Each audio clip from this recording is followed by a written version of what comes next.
Baik, selamat siang semuanya. Kita bertemu lagi ya di Construction Legal Aspects and Dispute Resolution.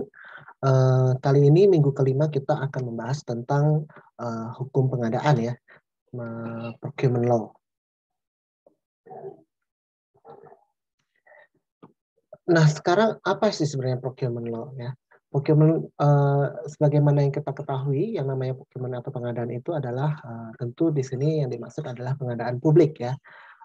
Atau public procurement yang sebenarnya itu bagi banyak orang yaitu merupakan sebuah area yang resikonya tinggi untuk dapat dilakukan tindak pidana korupsi. Nah, di sisi lain sebenarnya report dari baik sumber ya mengatakan ya kira-kira itu sekitar 15-30% dari GDP di banyak negara itu ya. Procurement ini ya dialokasikan sebagai dana untuk pengadaan barang dan jasa pemerintah ya atau public procurement. Nah, karena begitu besarnya ya dia menyerap anggaran pemerintah ya, maka sebenarnya diperlukan adanya peraturan ya atau undang-undang terkait dengan pengadaan publik ini ya. Nah, menurut UNODC ya, United Nations Fees on Drugs and Crimes ya, Guidebook on Anti-Corruption in Public Procurement ya, sekiranya itu rata-rata 10-25% dari total nilai kontrak ya, itu bisa hilang ya atau dirugikan akibat korupsi ya, tindakan korupsi yang secara global itu bisa sampai ratusan miliar dolar ya per tahun. Nah, seperti di banyak negara ya, kasus korupsi di Indonesia sendiri mayoritas itu terkait dengan kasus pengadaan publik ini, public procurement. Secara nasional ya, sekitar 4 miliar USD ya itu hilang ya, mengakibatkan kerugian negara akibat korupsi ini. Nah, kemudian the second review cycle ya of the implementation dari UNCAC itu menemukan bahwa Indonesia ini largely compliant ya, secara umum ya dia memang comply ya dengan artikel 9 ya, di mana negara Indonesia tentu menerima pujian ya karena integritasnya ya dalam hal pelaksanaan transparansi melalui e-procurement ya. Namun review ini juga menyarankan ya ada beberapa pertimbangan seperti introduction of a comprehensive procurement law ya. Jadi hukum terkait dengan procurement itu harus lebih komprehensif ya, lebih besar transparansi ya, tindakan transparansi yang terkait dengan proses maupun praktek dari procurement di Indonesia ya. Kemudian di establishment mendirikan ya external audits ya yang memang khusus untuk pengadaan ya, masalah pengadaan, memonitor dan mengaudit pengadaan publik ini ya. Kemudian juga menerbitkan seperangkat lah regulation ya, peraturan yang jelas ya dalam hal menangani compliance procedures ya, prosedur-prosedur untuk komplain ya melalui independent appeal mechanism ya, mekanisme banding yang independen. Nah, ini adalah procurement reform journey ini.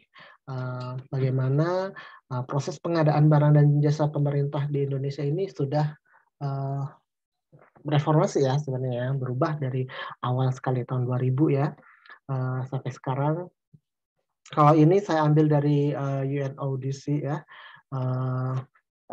dalam international webinar ya on Anti Corruption Day ya. Nah, ini menunjukkan bagaimana nih perjalanan reformasi pengadaan pemerintah ya di Indonesia. Nah, ini dari tahun 2000 ya, ada procurement reform ya dengan adanya presidential regulation ya, Perpres, yang mana yaitu bertujuan untuk lebih transparan, lebih kompetitif terkait dengan pengadaan pemerintah ya, memperkuat para praktisi profesional maupun lembaga pengadaan di Indonesia ya, dan memperkenalkan electronic procurement ya, e-procurement. Kemudian e-procurement system sendiri mulai diterapkan tahun 2005 ya, dengan pengumuman dan tendering, ini early version masih ya, e-procurement dan tendering. Kemudian memperkuat kapasitas profesional procurement di Indonesia dan melalui certification maupun training ya. Kemudian di tahun 2008 e-tendering ini diberlakukan secara nasional ya. Kemudian di 2010 muncul lagi Perpres ya yang baru ya. Kemudian 2012 ada e-catalog ya. 2013, 2018 ini procurement integration ya. Dan tentu ada juga di tahun 2018 ini Perpres yang baru lagi ya, yang mengupdate prosedur pengadaan di Indonesia ya. Nah, kemudian di tahun 2021 di tahun 2021 ini kemudian di tahun 2021 ini sebenarnya sudah ada Perpres baru lagi ya. Perpres nomor 12 ya.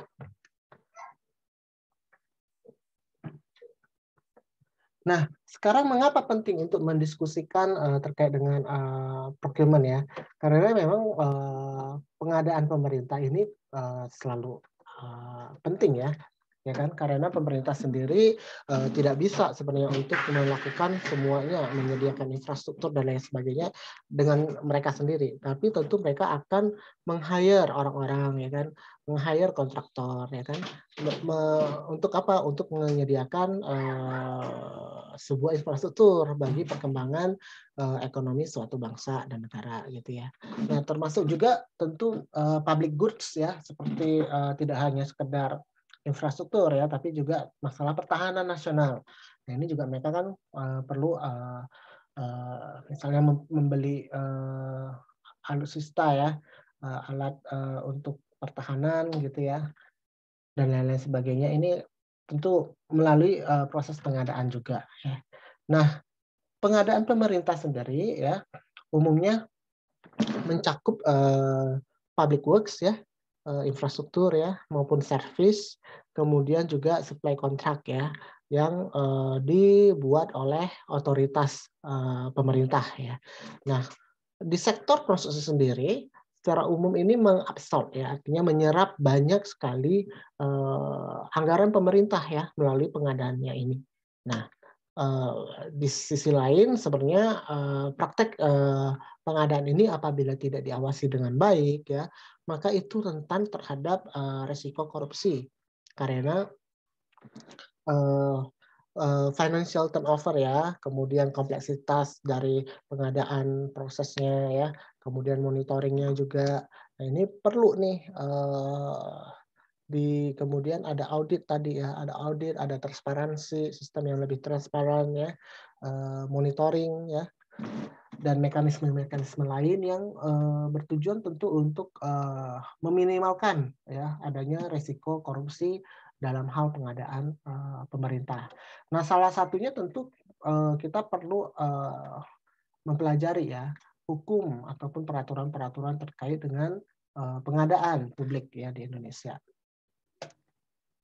Nah, ini areanya ya lingkupnya ya sebenarnya sih bisa lebih dari ini ya, tapi ya umumnya pasti terkait dengan kontrak ya kan, atau agreement, public procurement-nya sendiri, proses mekanisme untuk pengadaan publiknya ya, innovation ya, yang dapat kemudian kita lihat melalui e-procurement ataupun e-tendering.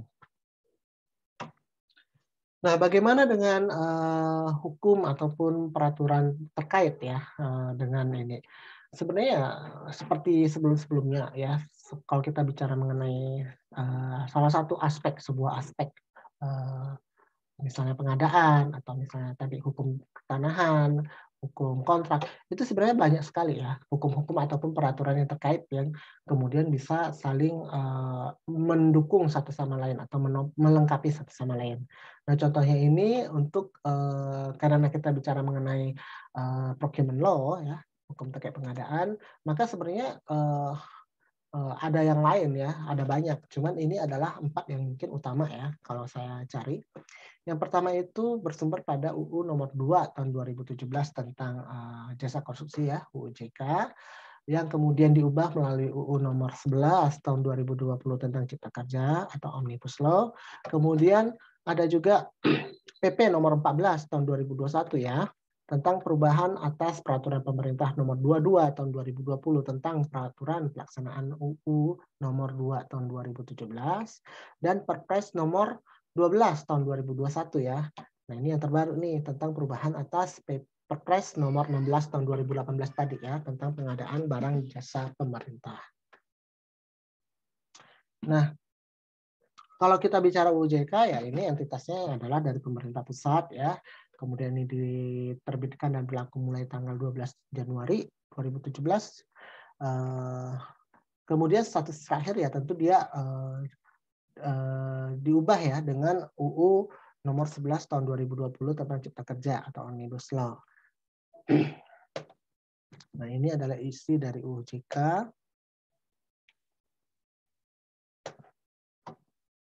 Kemudian UU Cipta Kerja atau Omnibus Law sendiri baru diberlakukan tahun 2020 ya, 2 November 2020 dan mencabut sebenarnya banyak sekali undang-undang ya ataupun mengubah banyak sekali undang-undang. Namun karena statusnya UU Cipta Kerja ini sempat mendapatkan apa namanya? Status ya bahwa dia ini masih belum berlaku secara sepenuhnya gitu ya untuk UU Cipta Kerja ini.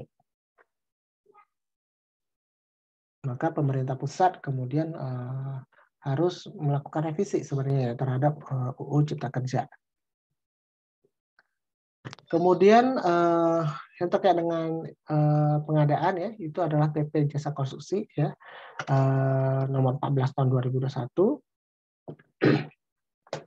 Dan yang benar-benar fokus berbicara mengenai pengadaan itu adalah Perpres pengadaan barang dan jasa pemerintah ya nomor 12 ya tahun 2021 yang dilakukan tanggal 2 Februari 2021. Nah, ini mengubah Perpres nomor 16 ya. Jadi perubahan terkait dengan peraturan ya pengadaan ini sering kali dilakukan ya, bahkan dalam satu dekade ini ya sudah ada 3-4 kali kan yang berubah ya. Maka sebenarnya ya memang isu terkait dengan pengadaan ini selalu menjadi isu yang trending ya, yang perlu diberikan perhatian khusus ya, karena memang ya tadi banyak sekali resiko ya terkait dengan pengadaan barang dan jasa pemerintah ini. Nah, ini isinya ya, saya ambil beberapa isi dari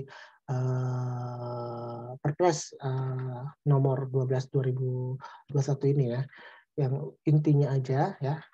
Yang pertama itu di pasal 8 ya, terkait dengan pelaku pengadaan barang atau jasa itu sendiri ya, terdiri atas PA. PA itu adalah pengguna anggaran ya, yaitu pejabat yang memiliki wewenang ya, diberikan kewenangan penggunaan anggaran oleh kementerian ataupun lembaga ya ataupun perangkat daerah gitu ya. Nah, ini adalah pengguna anggaran disingkat PA. Kemudian ada KPA ya. KPA itu kuasa pengguna anggaran ya. Nah, ini adalah pejabat yang oleh kuasa dari PA-nya untuk melaksanakan sebagian kewenangan ya dan untuk melakukan tanggung jawab penggunaan anggaran pada kementerian tadi, kemudian lembaga dan perangkat daerah gitu ya. Kemudian ada PPK ya.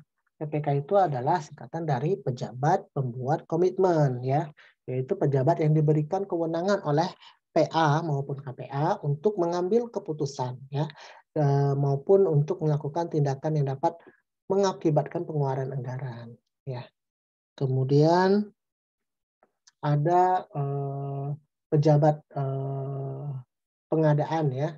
Pejabat pengadaan ini ya adalah mereka yang memang ditugaskan ya, pejabat administratif ya maupun fungsional ya, yang ditugaskan untuk melaksanakan pengadaan langsung ya, penunjukan langsung maupun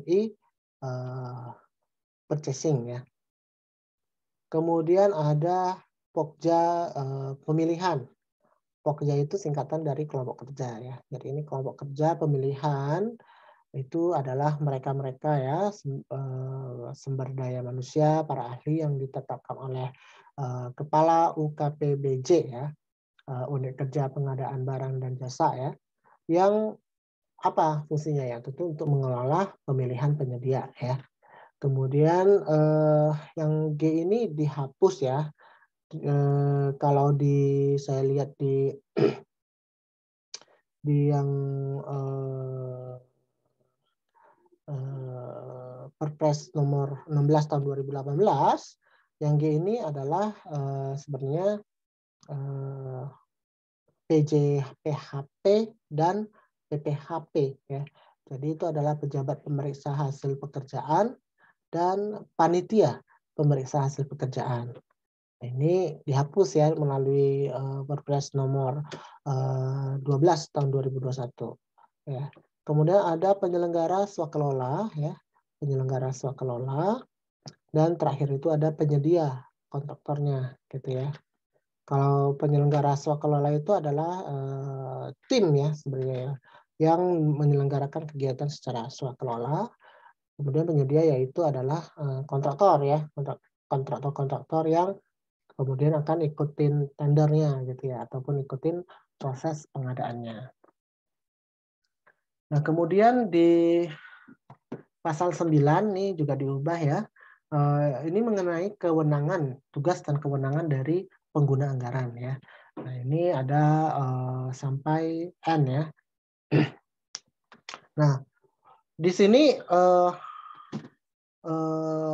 di huruf N ya, itu menetapkan pemenang pemilihan atau penyedia untuk metode pemilihan tender ya, ataupun penunjukan langsung ataupun e-purchasing untuk pakai pekerjaan dengan nilai pagu anggaran paling sedikit di atas 100 miliar rupiah, atau seleksi atau penunjukan langsung untuk pakai pengadaan jasa konsultasi ya. Kalau yang tadi yang nomor 1 ini untuk pekerjaan konstruksinya, kalau nomor 2 ini untuk jasa konsultasinya, dengan nilai pagu anggaran paling sedikit di atas 10 miliar rupiah ya.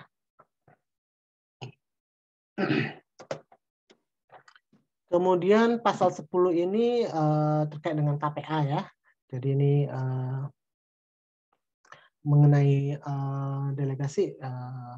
delegasian dari PA kepada KPA ya, kemudian kewenangan dari KPA ya, dan KPA ini kemudian dapat menugaskan PPK sama seperti halnya pengguna anggaran ya, dapat menugaskan PPK untuk melaksanakan kewenangannya ya. KPA juga dibantu oleh pengelola pengadaan tadi. Kemudian di pasal 11 ini terkait dengan PPK ya, pejabat pembuat komitmennya. Nah, pejabat pembuat komitmen di sini pasal 11 ini dijelaskan apa saja tugasnya ya, menyusun perencanaan pengadaan, melaksanakan konsolidasi, menetapkan spek teknis ya, maupun atau KAK ya, angka acuan kerja, menetapkan rancangan kontraknya ya, HPS ya, harga perkiraan sendirinya, kemudian menetapkan besaran uang muka yang akan dibayarkan oleh penyedia, kemudian mengusulkan perubahan jadwal kegiatan, melaksanakan e-purchasing ya, dengan nilai paling sedikit di atas 200 juta rupiah, kemudian mengendalikan kontraknya, menyimpan dan menjaga keutuhan seluruh dokumen pelaksanaan kegiatan, melaporkan pelaksanaan dan penyelesaian kegiatan kepada PA atau KPA, kemudian menyerahkan hasil pekerjaan pelaksanaan kegiatan kepada PA KPA, kemudian menilai kinerja, kemudian menetapkan tim pendukung, menetapkan tim ahli atau tenaga ahli, dan menetapkan surat penunjukan penyedia ya barang jasa. Kemudian dalam hal tidak ada penetapan PPK pada pengadaan barang atau jasa, PPA atau KPA menugaskan PPTK ya, PPTK untuk melaksanakan tugas PPK ya. Jadi ada PPTK-nya.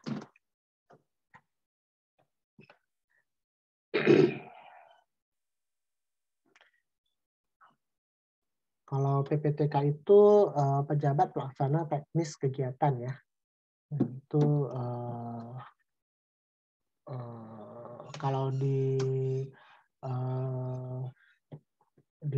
biasanya sih kalau untuk PPTK ini lebih ke perangkat daerah ya biasanya ya. Kemudian di pasal 13 ini ada pokja pemilihan ya dalam pengadaan, ini memiliki tugas ABC ya.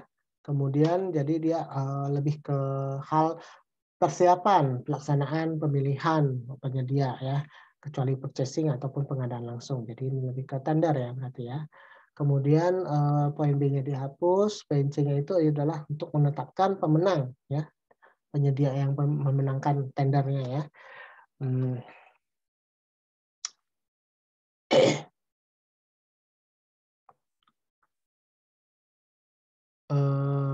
Di sini untuk metodenya tender atau penunjukan langsung untuk paket pengadaan barang atau pekerjaan ya berarti ya, bukan konsultasinya. Kalau poin 1 itu untuk yang paling banyak sebesar 100 miliar, nomor 2-nya itu untuk jasa konsultasinya ya, itu paling banyak sebesar 10 miliar.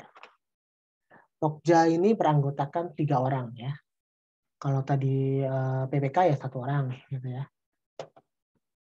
Kemudian pasal 27 ini mengenai jenis-jenis kontrak pengadaan ya. Nah, ini ada lump sum ya, ada harga satuan, ada gabungan harga satuan dan lump sum, ada kontrak payung, dan ada biaya plus imbalan ya.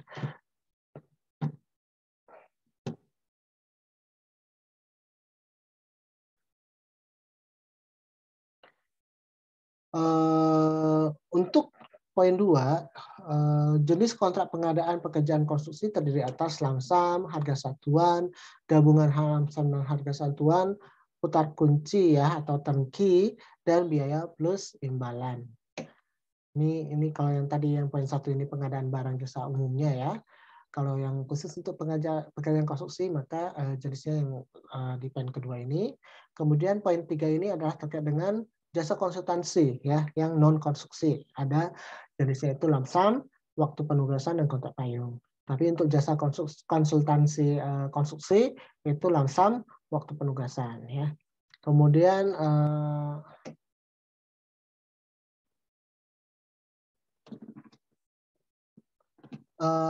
di poin 5 ya, kontrak lump sum itu merupakan kontrak dengan ruang lingkup pekerjaan dan jumlah harga yang pasti dan tetap ya dalam batas waktu tertentu dengan ketentuan A. Semua risiko sepenuhnya ditanggung oleh si penyedia, B. Berorientasi pada keluaran, dan C. Pembayaran didasarkan pada tahapan produk ataupun keluaran yang dihasilkan sesuai dengan kontrak ya.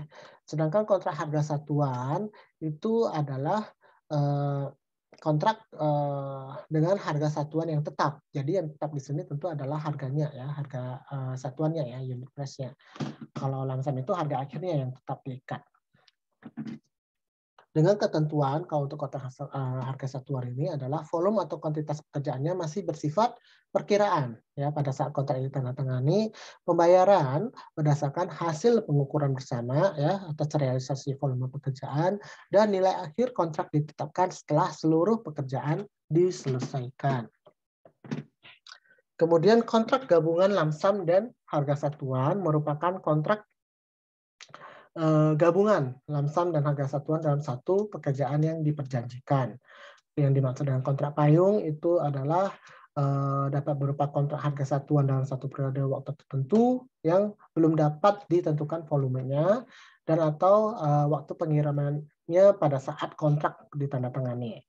Kontrak turnkey ya, putar kunci itu merupakan suatu perjanjian mengenai pembangunan suatu proyek dalam hal penyedia setuju untuk membangun sebuah proyek secara lengkap sampai selesai termasuk pemasangan semua perlengkapannya sehingga proyek tersebut siap dioperasikan atau dihuni.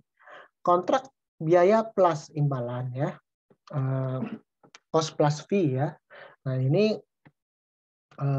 merupakan jenis kontrak yang digunakan untuk pengadaan barang ataupun pekerjaan konstruksi jasa lainnya dalam rangka penanganan keadaan darurat ya, dengan nilai kontrak merupakan perhitungan dari biaya aktual ditambah imbalan dengan persentase tetap atas biaya aktual atau imbalan dengan jumlah tetap.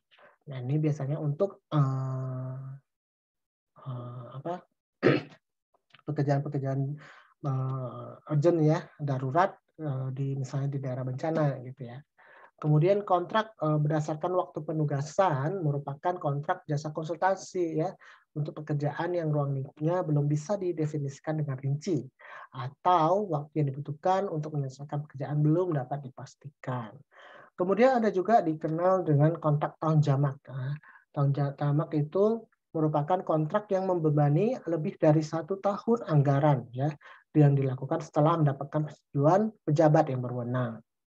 Nah ini dapat berupa pekerjaan yang penyelesaiannya lebih dari 12 bulan, ya durasi pekerjaannya itu lebih dari 12 bulan, atau pekerjaan yang penyelesaiannya lebih dari 1 tahun anggaran, ya, atau pekerjaan yang memberikan manfaat lebih apabila dikontrakkan untuk jangka waktu lebih dari 1 tahun anggaran dan paling lama 3 tahun anggaran. Kemudian bentuk kontrak ya, itu terdiri atas bukti pembelian ataupun pembayaran, kwitansi, SPK ya surat perintah kerja, kontraknya atau surat perjanjiannya, dan surat pesanan. Nah, bukti pembelian atau pembayaran ini digunakan dengan nilai paling banyak 10 juta rupiah. Kwitansi paling banyak 50 juta rupiah.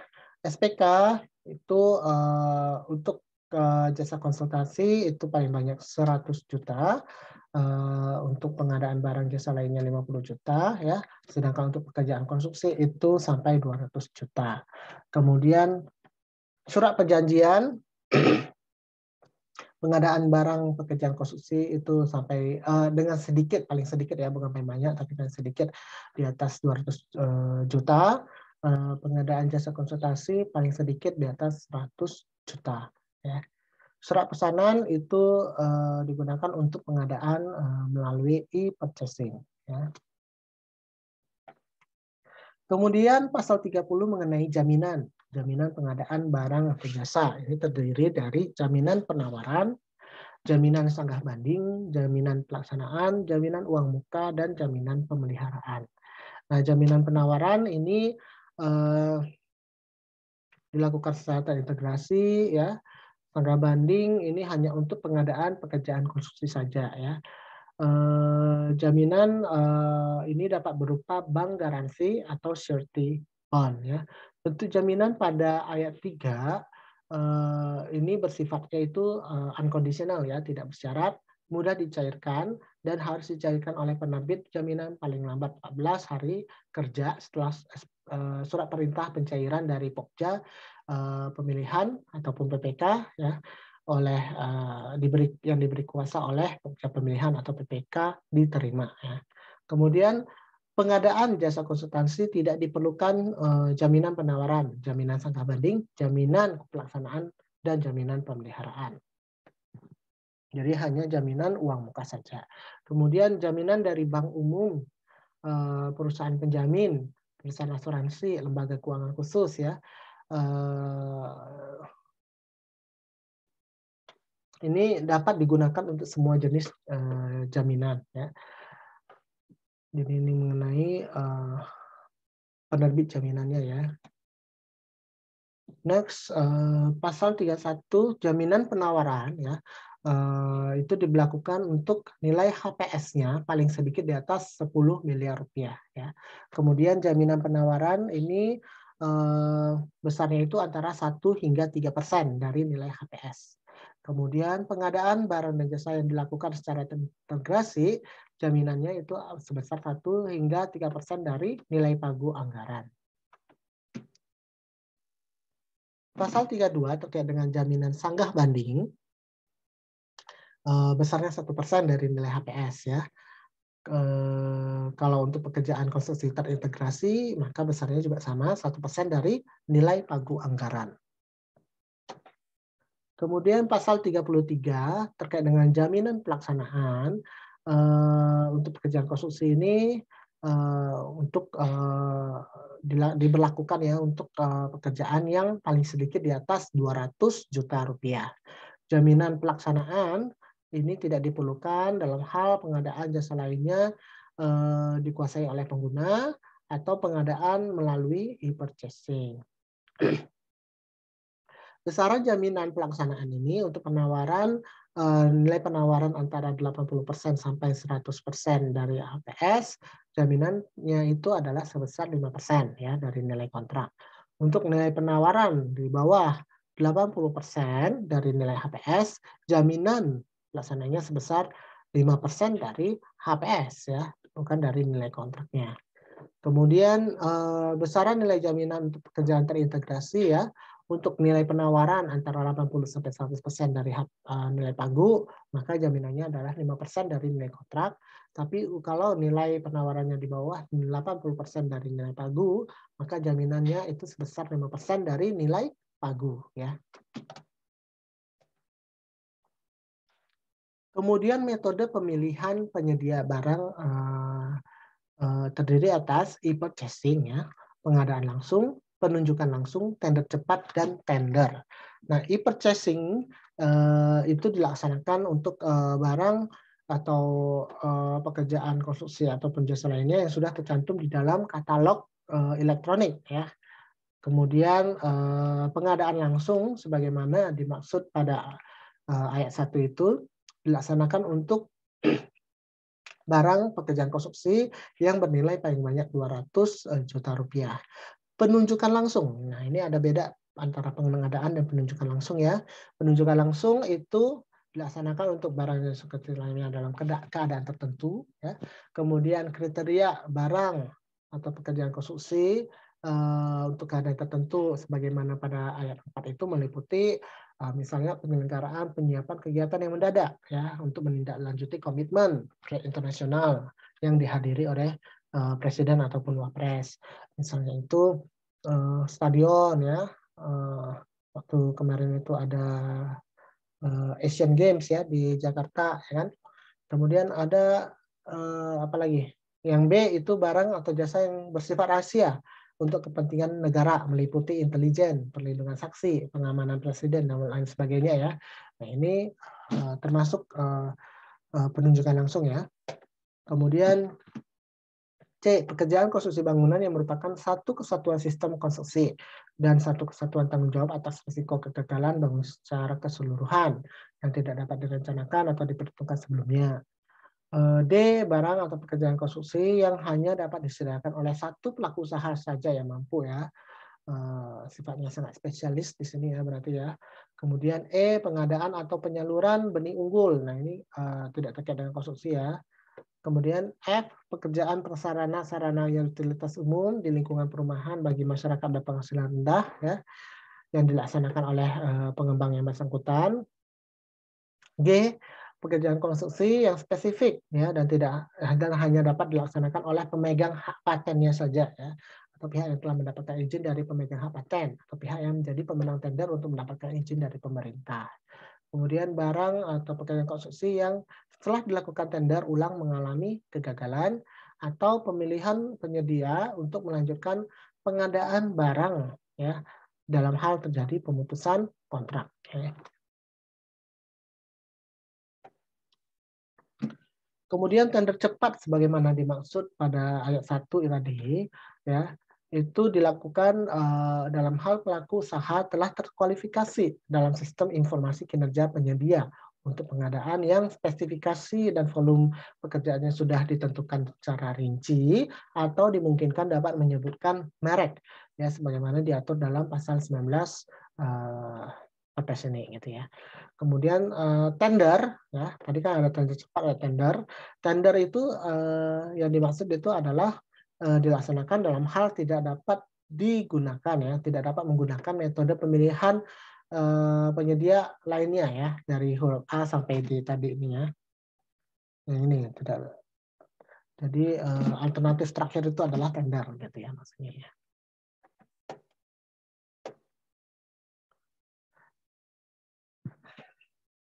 Pasal 39 terkait dengan metode evaluasi penawaran penyedia ini dilakukan dengan sistem nilai ya, atau penilaian biaya selama umur ekonomis atau harga yang terendah.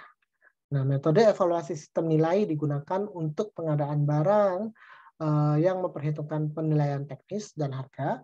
Metode evaluasi penilaian biaya selama umur ekonomis digunakan untuk pengadaan barang yang memperhitungkan faktor umur ekonomis ya, harga, biaya operasional pemeliharaan, dan nilai sisa dalam jangka waktu operasi tertentu. Dan metode evaluasi harga yang terendah digunakan untuk pengadaan pekerjaan konstruksi dalam hal harga menjadi dasar penetapan pemenang ya, di antara penawaran yang memenuhi persyaratan teknis.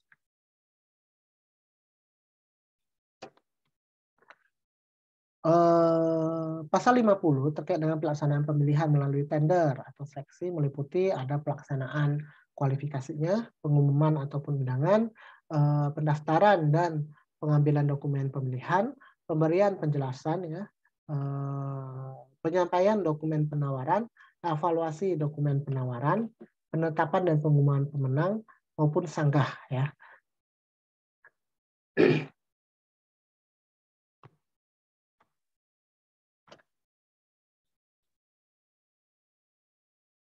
Kalau di sini di ayat 2-nya, selain ketentuan sebagaimana pada ayat 1, untuk pelaksanaan pemilihan pekerjaan konstruksi ditambahkan dengan tahapan sanggah banding. Ya.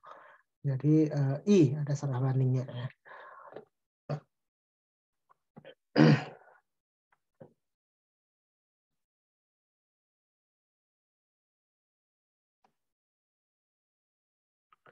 Kalau untuk tender cepat, ketentuannya adalah peserta telah terkualifikasi dalam sistem informasi kinerja penyedia, peserta menyampaikan penawaran harga, evaluasi penawaran harga dilakukan melalui aplikasi, dan penetapan pemenang berdasarkan harga penawaran terendah. Ya. Kemudian pelaksanaan e-purchasing wajib dilakukan untuk barang dan jasa yang menyangkut pemenuhan kebutuhan nasional dan atau strategis yang ditetapkan oleh menteri, kepala lembaga ataupun kepala daerah. Ya. Kemudian pelaksanaan penunjukan langsung dilakukan dengan mengundang satu pelaku usaha yang dipilih dengan disertai negosiasi teknis maupun harga.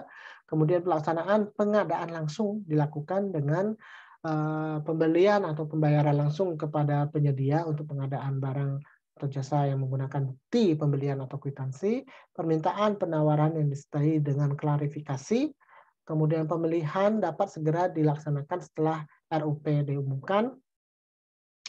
Untuk barang atau jasa yang kontraknya harus ditandatangani pada awal tahun, pemilihan dapat dilaksanakan setelah penetapan pagu anggaran atau persetujuan RKA ya, perangkat daerah.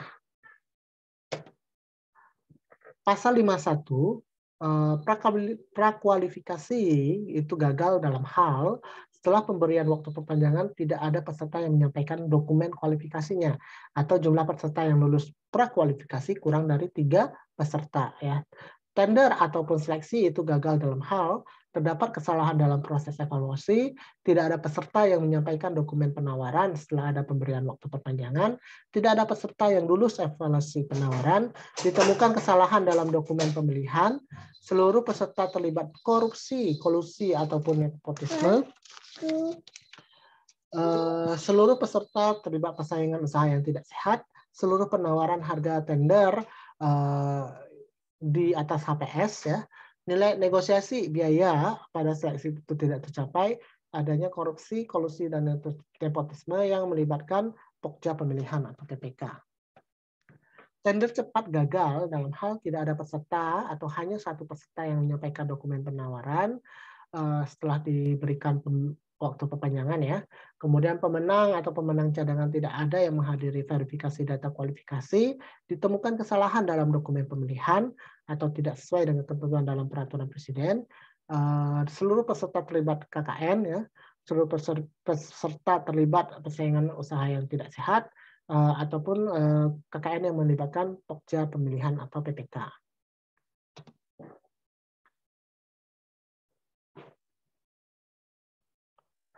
Tender gagal itu dinyatakan oleh PA atau KPA, prakualifikasi gagal dinyatakan oleh Pokja Pemilihan ya. Tidak lanjut dari prakualifikasi gagal sebagaimana dimaksud pada ayat 1, maka Pokja Pemilihan akan segera melakukan prakualifikasi ulang ya. Tidak lanjut dari tender atau seleksi gagal, maka Pokja Pemilihan segera melakukan evaluasi ulang atau tender atau seleksi ulang. Pasal 85 ini terkait dengan penyelesaian sengketa kontrak antara PPK dan penyedia. Ini dapat dilakukan melalui layanan penyelesaian sengketa kontrak, arbitrase, dewan sengketa konstruksi, atau penyelesaian melalui pengadilan. Ya.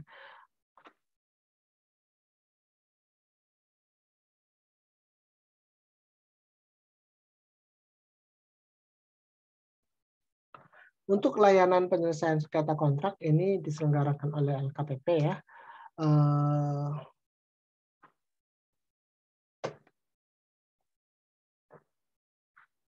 Ketentuan mengenai Dewan Sengketa Konstruksi sendiri ya, yang poin huruf C ya, diatur dengan peraturan menteri yang menyelenggarakan urusan pemerintah di bidang PUPR.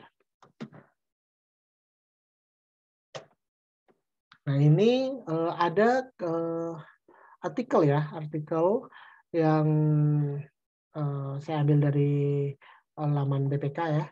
Ini menyatakan judulnya itu 70% korupsi di Indonesia itu dari pengadaan barang dan jasa ya. Jadi ini untuk mendukung lah pernyataan yang di awal tadi bahwa memang pengadaan ya, proses pengadaan barang dan jasa ini rentan ya, sangat rentan terhadap korupsi termasuk di Indonesia ya.